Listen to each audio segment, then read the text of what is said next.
Welcome, curious minds, to another deep dive.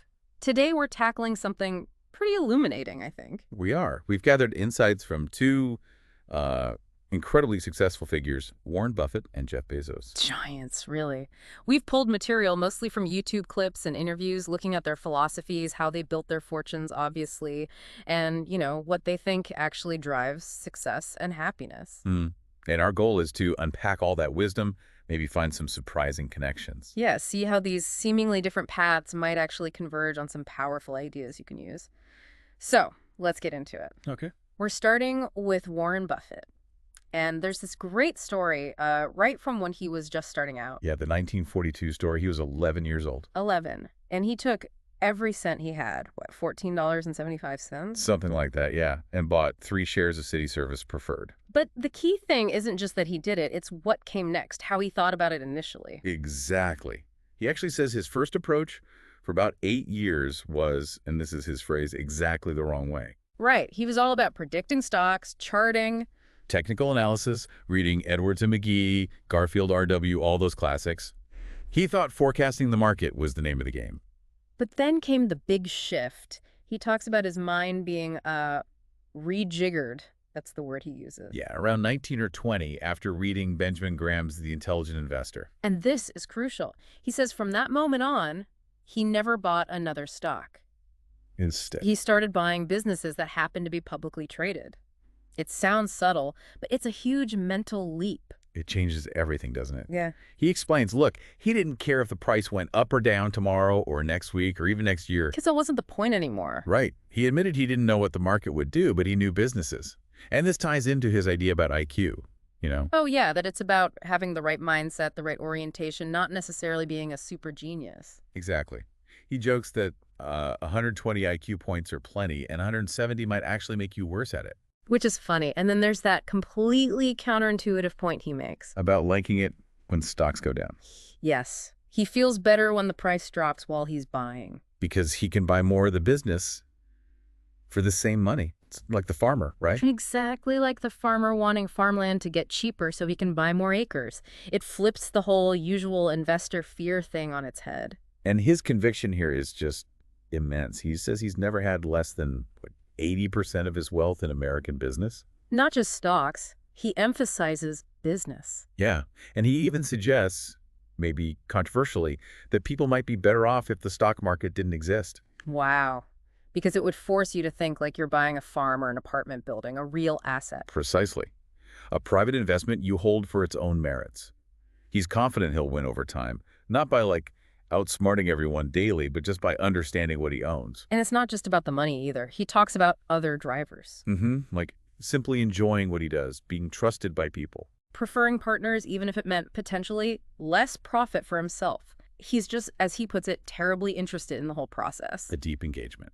Okay, so let's pivot now. Let's pivot to Jeff Bezos. Another fascinating story, another key moment. The one about leaving his job. Exactly. Working at a finance firm in New York, had a boss he really admired. A brilliant guy, by his account. And he goes to this boss and says, I'm thinking of starting a company. Selling books on the internet, which must have sounded wild back then. Absolutely. And the boss's reaction is quite telling. Yeah, they took a long walk in Central Park, and the boss basically said, that sounds like a really good idea.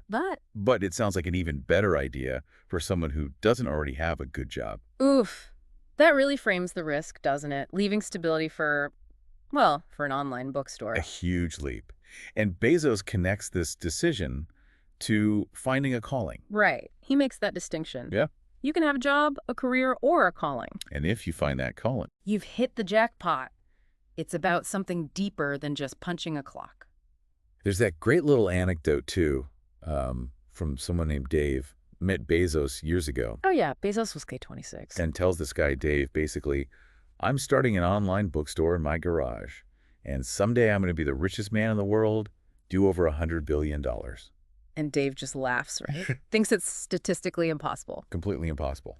He said even countries didn't have economies that big back then, realistically. But Bezos, already mentally high-fiving himself. Totally sure of his path. That conviction again. And it leads to Bezos's advice, which is, do something you're very passionate about. Critically, don't try to chase what is kind of the hot passion of the day. find your thing. He figured, look, trying and failing, he wouldn't regret that. But not trying. That would haunt him. Always. So he took the, quote, less safe path to follow my passion. And he says he's proud of that choice. You can see the seeds of it even in his childhood, right? The garage inventor stuff. Totally. Building automatic gate closers, solar cookers, even those baking pan alarms to catch his siblings. Huh. Yeah. And he brings up that military phrase he likes. Slow is smooth and smooth is fast. That sense of deliberate progress. Which builds nicely into probably one of his most profound ideas. The difference between gifts and choices. Oh, this is powerful. He argues you shouldn't really be proud of your gifts, things you're born with. Like being good at math, or tall, or naturally charismatic. Those are, well, gifts. You can be thankful. But you can't really take credit for them. What you can be proud of, he says, are your choices. Like choosing to practice math even when it's hard. Choosing to work diligently. Choosing the hard path, doing difficult things. Those are actions you took. Those are yours. And the ultimate choice he frames for us. It's essentially, you can choose a life of ease and comfort, or you can choose a life of service and adventure. And then he asks you to imagine yourself at 80, looking back. Which life story would make you prouder? It really puts the power, the authorship back in your hands. It's amazing, really, when you lay them side by side. Buffett and Bezos. Different feels, different styles. But you see these common threads emerging, like this striking optimism they both share. Yeah, optimism about the world now, about the opportunities. Buffett makes the point, more people in America are wealthy now, have higher incomes, than ever before. He says even people in the, say, bottom few percent today, income-wise. Or certainly the top 1%. Live better lives than John D. Rockefeller did when Buffett was a kid. And Rockefeller was the richest man on earth then. It's about access. Better medicine, education, entertainment, travel. Things Rockefeller couldn't buy. Think about that. Buffett remembers dentists without Novocaine. Ouch. Right. Or wanting to watch a football game meant physically going there. No giant screens, no instant replays. The progress in just one person's lifetime is staggering. Truly. Yeah. And Buffett points out the U.S. has, what, less than 0.5% of the world's population? Something tiny like that, yeah. Yet generates over 20% of the world's output, its bounty. And he stresses it's not because Americans inherently work harder or are smarter. Maybe, he muses, it's a self-selection for enterprise. Whatever the reason, the sheer output per hour of labor now compared to a century ago is just unbelievable, he calls it. And Bezos echoes that sentiment almost exactly. He says flat out, there has never been a better time to be alive. He just sees an insane amount of inspiration, change, opportunity everywhere. Which brings us back to those challenging questions Bezos poses, tying it all together for us as individuals. Right. The how will you use your gifts, and crucially, what choices will you make? Will inertia guide you, or your passions? Follow dogma or be original? Wilt under criticism, or stick to your conviction? Play it safe, or be, as he says, a little bit swashbuckling? Give up when it's tough, or be relentless? Be a cynic or be a builder. It's a powerful checklist for life. Absolutely. And underlying it all, a conviction they both seem to share. If you don't actually love what you do, you're probably never going to be truly great at it. And that idea of creating things, tools, services that help other people be creative, Bezos thinks that's really onto something, empowering others.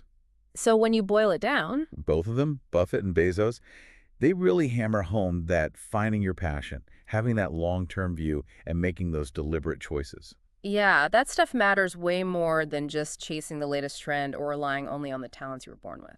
It's about active participation in your own success. So maybe the final thought for you to ponder is this. If arguably two of the most successful people on the planet built their empires by focusing on the real value underneath and on the choices they made, not just the gifts they had, what does that really say about opportunity and about how much control you actually have over writing your own story right now?